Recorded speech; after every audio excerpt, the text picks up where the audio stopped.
What's going on, guys? It's Stas here. Welcome back to another video. Hopefully everybody out there had a good trading day today. I personally only took one position, and it was a very small position for a swing trade that I'm planning on holding for a week or two, and I'm going to discuss that later on in this video. But before we get into that, we hit 500 subscribers yesterday, which is an absolute milestone for me, guys, and I really want to thank everybody out there that has been able to subscribe to my channel, that's been enjoying my channel, and that's been able to talk to me and interact with me on this channel or on Instagram. It's been great talking to all you guys, and I'm very, very thankful for, everybody that's been able to subscribe. And, this community we're starting to build here is going to be something great, and, I'm glad that everybody out there is being a part of it. So now that that's out of the way, for those of you new viewers out there, if you guys don't know who I am, my name is Stas, and I make videos dealing with swing trading, day trading, long-term investing, and my personal philosophies and strategies when it comes down to investing and trading in the stock market. So for those of you guys that are interested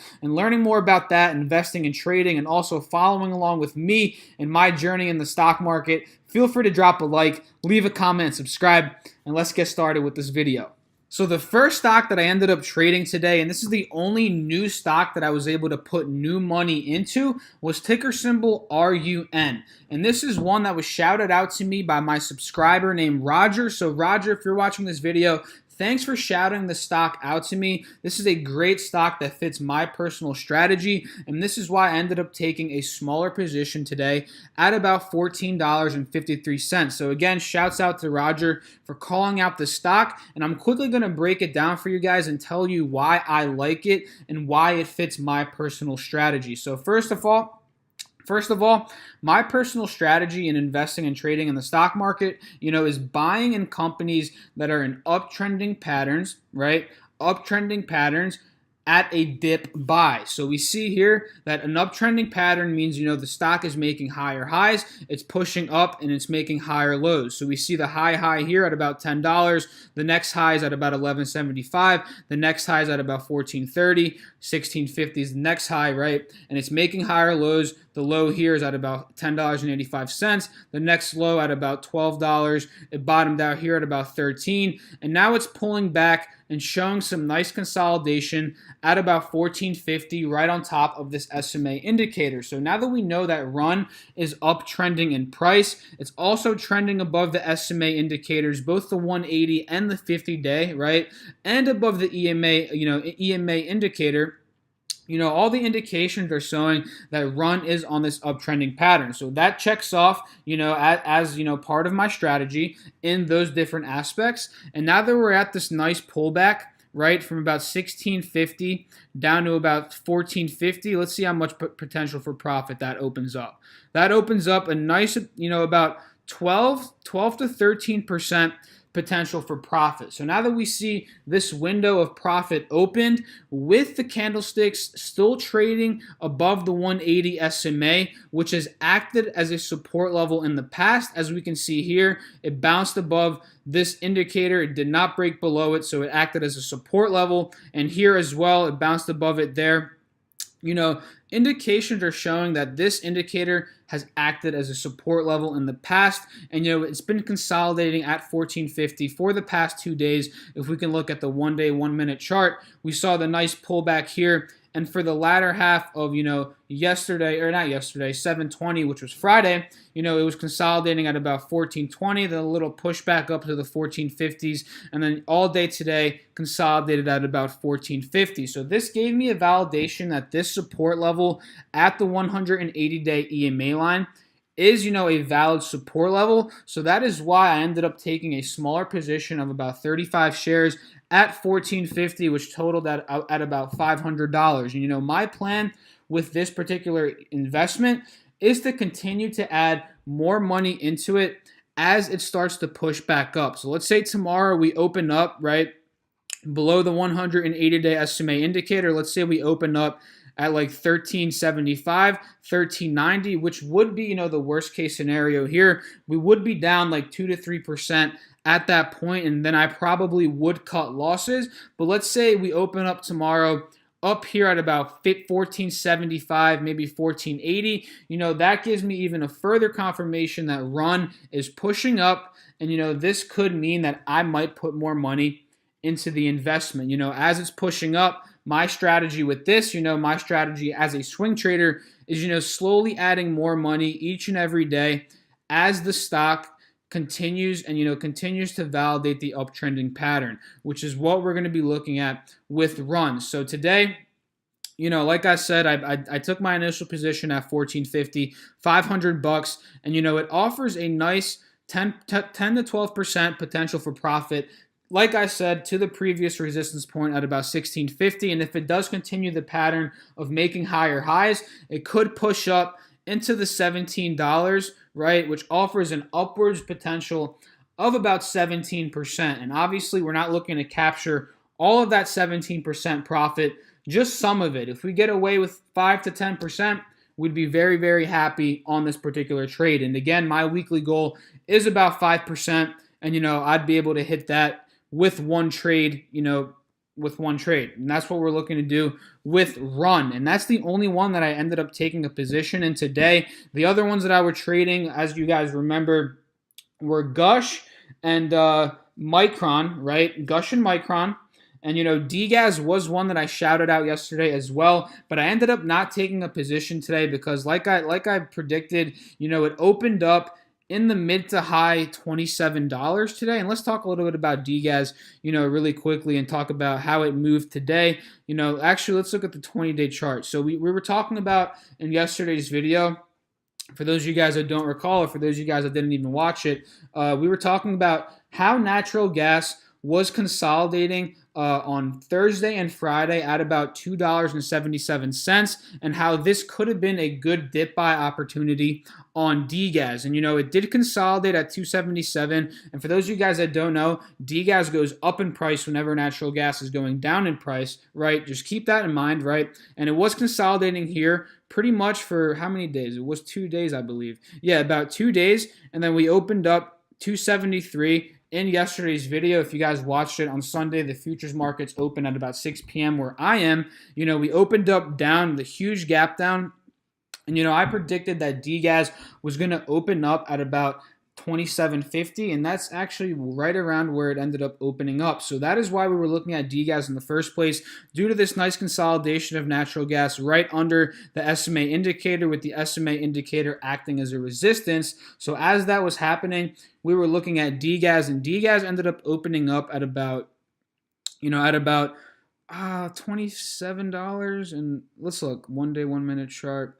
Yeah, see, exactly. Like I predicted, mid $27 it pretty much opened up. And, this didn't really offer, to me, too much potential because most of the movement was in the pre-market hours. We see pre-market hours, this ETF shot up a nice 4%, right? But during the day, let's say if I hopped in today at about 27.45, I could only be up 1% right now. So in other words, for DGAS in particular, even though I would be planning on holding this as a swing trade, I'm just looking for a better entry point. That's why I did not take a position today. And each day in the stock market, guys, I'm focusing on the stocks that offer the most potential for profit and that are, looking the best in terms of technical analysis. And for me, Run today was looking a little bit better than DGAS, so that's why I shifted my focuses over to Run and put some money in Run. And I'm going to be waiting, maybe possibly for a little pullback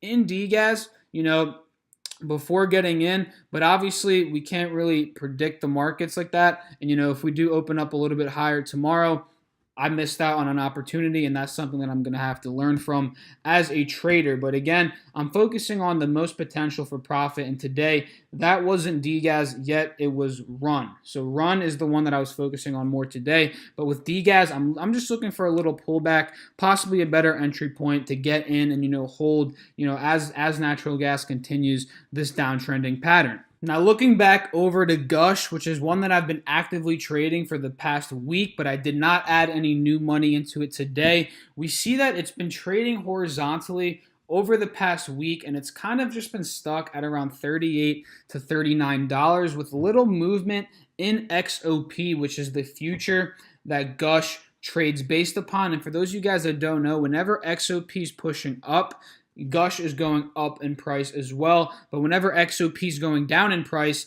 Gush is going down in price as well. So they pretty much follow the same chart. And you know why I'm still holding Gush? And you know, I'm being very patient with this particular ETF, with the stagnant movement that it's been having over the past couple of days, with the support level being right at about like $37.50 to $38, like I was talking about in yesterday's video. You know, I'm pretty much holding it still due to the bullish tendencies that Gush has. If we look over to Drip, guys, which is the inverse to Gush, what we notice over time here, and first of all, Drip hit a low at 497, and from there it's upwards of about 30%. So I'm waiting for a pullback on Drip. I'm just waiting on the day that it pops below $5, because that's gonna come soon, guys. It's gonna come, and I'm gonna explain why. And you know, we see over the long term that Drip is a downtrending ETF, meaning that it's making lower lows over time. It's getting rejected by all these different indicators. I mean, of course, we see a huge hike up here. That's obviously an outlier where the price doubled. But from there, still, it's been downtrending in price. Of course, Drip can do something else like that, like it did here, where it popped up and it doubled in price.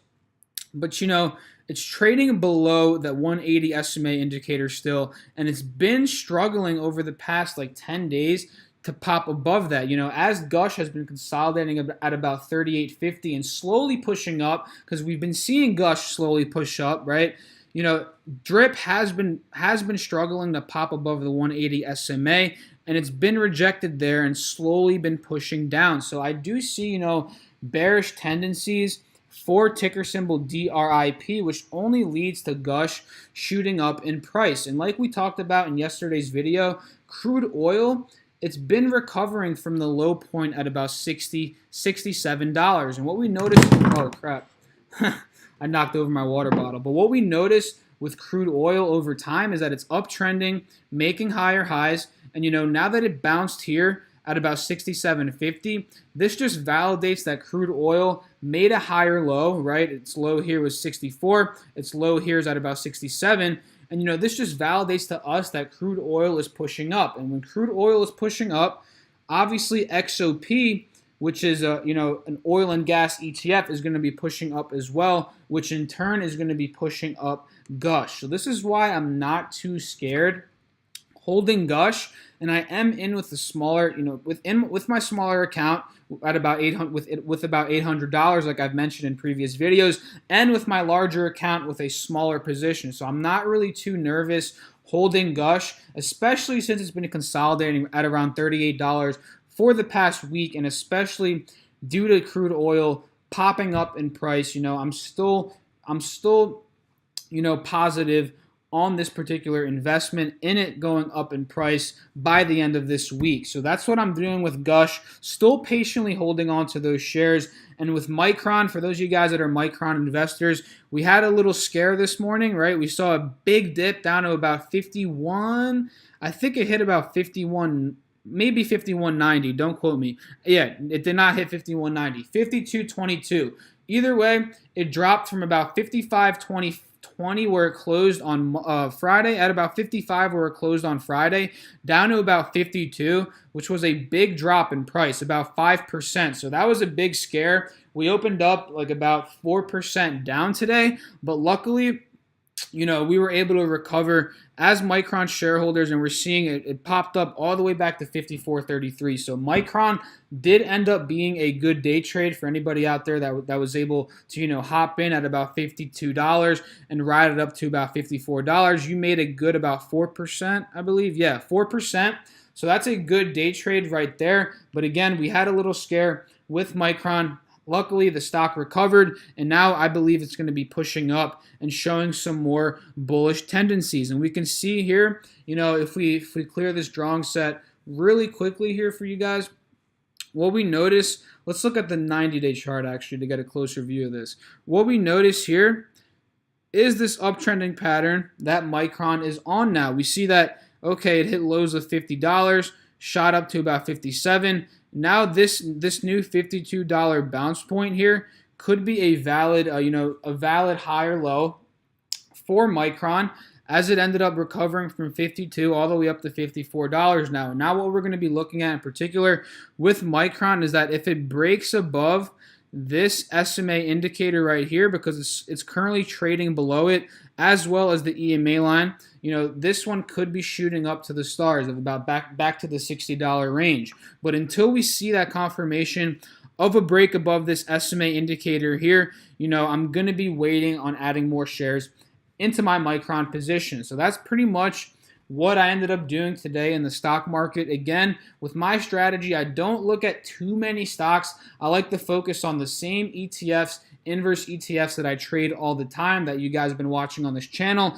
And I like finding quality stocks like Micron, like Run, like IQ, like all these other ones that I've been talking about, like Walmart, Monster, Disney, Pepsi, all these other quality stocks that I've been able to trade over the past couple of months that were at dip buy opportunities, now that are up about 5 to 10%, since I've traded them. So that's what I like to, focus on, quality companies at dip buy opportunities, and that is what I've been focusing on in the stock market. So again, hopefully everybody out there had a successful trading day today. Let me know down below in the comment section how you guys did today. Make sure to drop a like, leave a comment, and subscribe to my channel if you guys enjoyed this video. And make sure to do your own research when it comes down to investing and trading in the stock market, because that's the only way you're going to become a self-sufficient trader over time. And that's the whole purpose of this channel. My purpose creating this content for you guys is to help you guys out, make a nice extra income source in terms of trading in the stock market, because it's a very lucrative way to make money on the side, right? And that's what we're going to be looking at, in this channel. So again, hope you guys enjoyed the video, found some value in this content that I produced for you guys today. And let's make some money today, guys. Peace.